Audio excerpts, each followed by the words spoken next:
वैभवी दुल्हन के जोड़े में अपने कमरे में बैठी अपने पति आकाश का इंतजार कर रही है, लेकिन वैभवी के कमरे में आकाश की जगह उसकी माँ आती है और कहती है कि बेटा, अभी तुम दोनों की सुहाग रात नहीं हो सकती है, क्योंकि हमारे गुरुजी ने कहा है कि तुम्हारी कुंडली में कोई दोष है, इसलिए तुम और आकाश दोनों अलग अलग सोओगे। उसके बाद वैभवी के दिन अपने ससुराल में अपने पति के बिना बीतने लगते हैं, लेकिन एक दिन अचानक से वैभवी आकाश के बेहद करीब चली जाती है।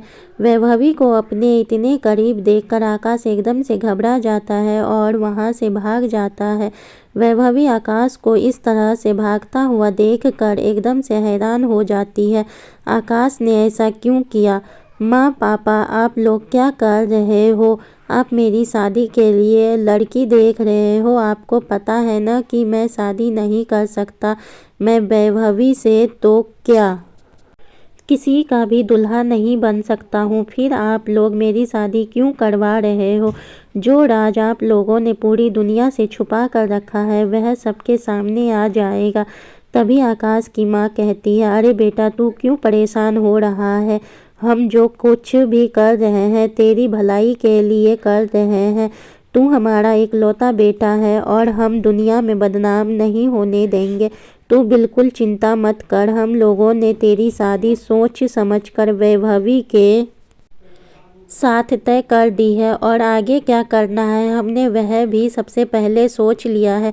तू बस सेहरा बांधने की तैयारी कर। माँ, आपको यह समझ क्यों नहीं आ रहा है कि वैभवी के साथ कितना बड़ा धोखा होगा और मैं किसी के साथ धोखा नहीं करना चाहता हूँ। कृपया आप ऐसा बिल्कुल मत कीजिए। देखो, अगर मेरी बातें नहीं मानी तो मैं इस घर को छोड़कर हमेशा के लिए चली जाऊंगी और कहाँ जाऊंगी मुझे भी नहीं पता। अगर तू चाहता है कि तेरी माँ तेरे पास रहे, जिंदा रहे, तो तुझे वही करना पड़ेगा जो मैं कहूँगी। आकाश अपनी माँ के सामने घुटने टेक देता है। एक तरफ आकाश की माँ की जिद और दूसरी तरफ आकाश की वह कमजोरी जो आज तक उसने और उसकी माँ बाप ने दुनिया से छुपा रखी है। आकाश के माता पिता वैभवी के साथ आकाश की शादी की तारीख पक्की कर देते हैं और देखते ही देखते वैभवी और आकाश की शादी हो जाती है। सभी वैभवी की विदाई होने के बाद वह आकाश के साथ उसके घर आ जाती है और आकाश की माँ वैभवी का बहुत ही अच्छे तरीके से स्वागत करती है। ससुराल में बाकी बचे रस्मों को पूरा करने के बाद वैभवी को उसके कमरे में भेज दिया जाता है।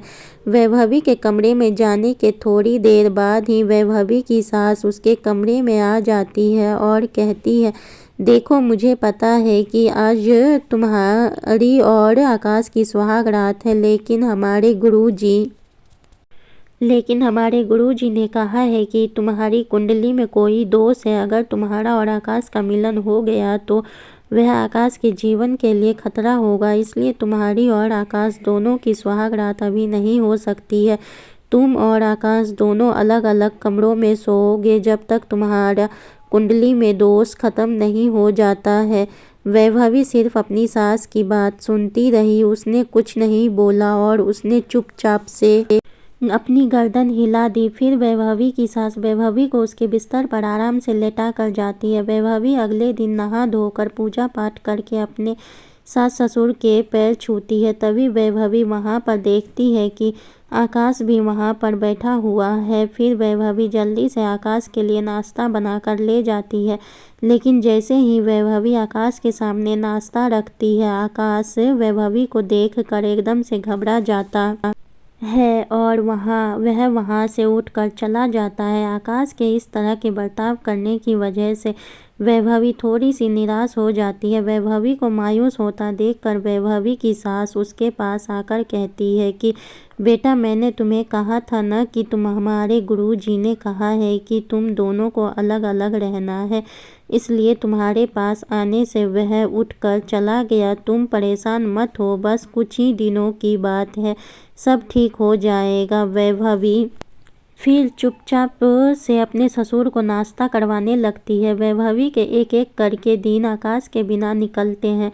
वैभवी सिर्फ आकाश को यहाँ से वहाँ आते जाते देखती है। एक दिन वैभवी छत पर कपड़े लेकर जा रही थी, तभी अचानक से वैभवी का पैर फिसलने की वजह से वैभवी सीढ़ियों से नीचे आकर गिर गई।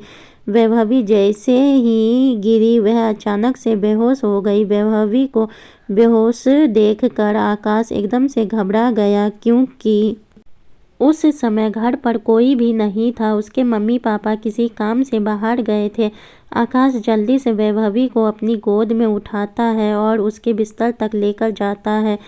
वैभवी को होश में लाने की पूरी कोशिश करता है, लेकिन वैभवी होश में नहीं आती। फिर आकाश जल्दी से डॉक्टर को फ़ोन करता है। डॉक्टर के दवाई देने के बाद वैभवी को थोड़ी देर के बाद होश आ जाता है। फिर वैभवी देखती है कि आकाश उसी के पास बैठा हुआ है। वैभवी आकाश से पूछती है कि मुझे क्या हो गया है। मुझे बस इतना याद है कि मैं छत पर कपड़े लेकर जा रही थी, उसके बाद क्या हुआ मुझे नहीं पता।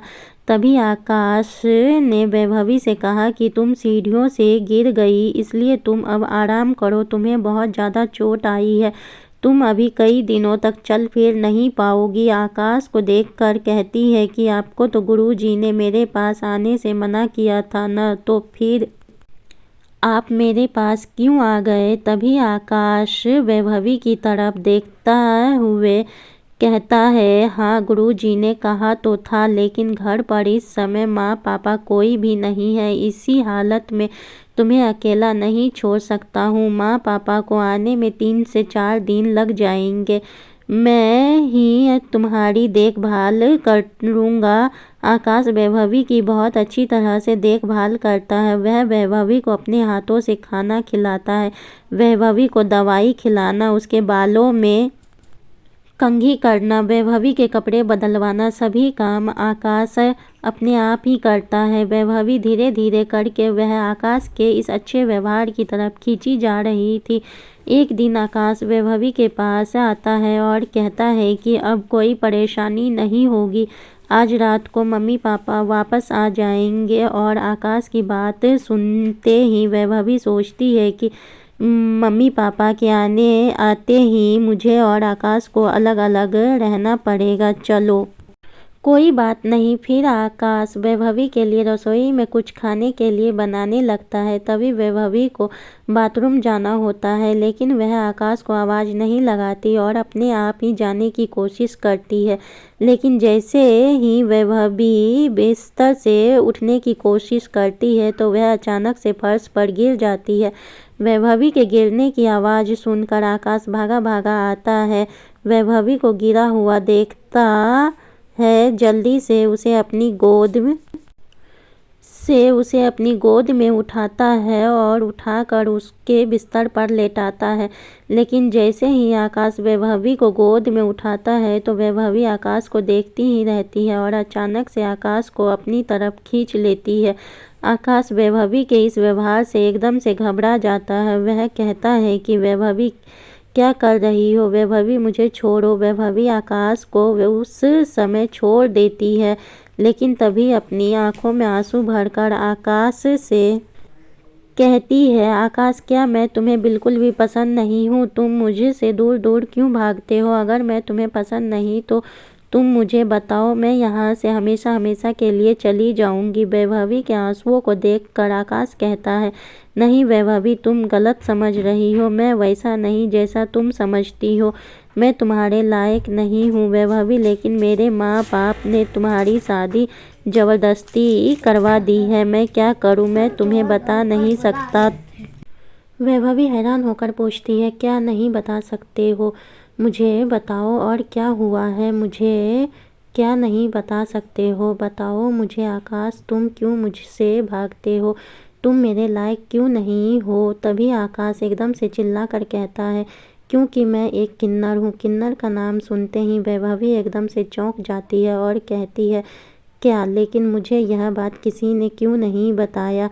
आकाश वैभवी के करीब जाकर उसके सामने हाथ जोड़कर उससे माफ़ी मांगता है और कहता है कि मैं क्या करूं वैभवी, मेरे सिवा मेरे माँ बाप की कोई और संतान नहीं है। इसलिए जब उन्हें पता चला कि मैं किन्नर हूँ तो यह बात उन्होंने सभी लोगों से छिपा ली। चलो मैं अपने माँ बाप को समझता हूँ कि उन्होंने यह सब क्यों किया, लेकिन फिर उन्होंने मेरी शादी ज़बरदस्ती तुम्हारे साथ करवा दी। वैभवी मैं क्या करता, मैं अपनी माँ के आगे झुक गया था, मुझे माफ़ कर दो। वैभवी लेकिन मैं अब तुम्हारे साथ भी गलत नहीं होने दे सकता हूँ। अगर तुम चाहो तो मैं तुम्हें तलाक दे दूँगा और तुम किसी और से शादी कर लेना। तभी वैभवी कहती है, हाँ आकाश, मेरे साथ धोखा तो ज़रूर हुआ है, लेकिन इतने दिनों में तुम्हें दिल से चाहने लगी हूँ, मैं तुम्हें नहीं छोड़ सकती। अब जो भी हो तुम ही मेरे पति हो। फिर वैभवी यह कहकर आकाश को अपने गले लगा लेती है। आकाश भी धीरे धीरे करके वैभवी के करीब आता चला जाता है और उनके माता पिता घर पर आ जाते हैं और फिर आकाश अपने माता पिता को सब कुछ बता देता है। कुछ दिनों के बाद वैभवी सरोगसी की मदद से मां बन जाती है और बाहर के लोगों को आकाश की सच्चाई के बारे में पता नहीं चलता। दोस्तों, आपको हमारी कहानी कैसी लगी हमें कमेंट बॉक्स में ज़रूर बताइएगा और हमारी ऐसी ही कहानी सुनने के लिए हमारे चैनल को लाइक और सब्सक्राइब ज़रूर कीजिएगा। धन्यवाद।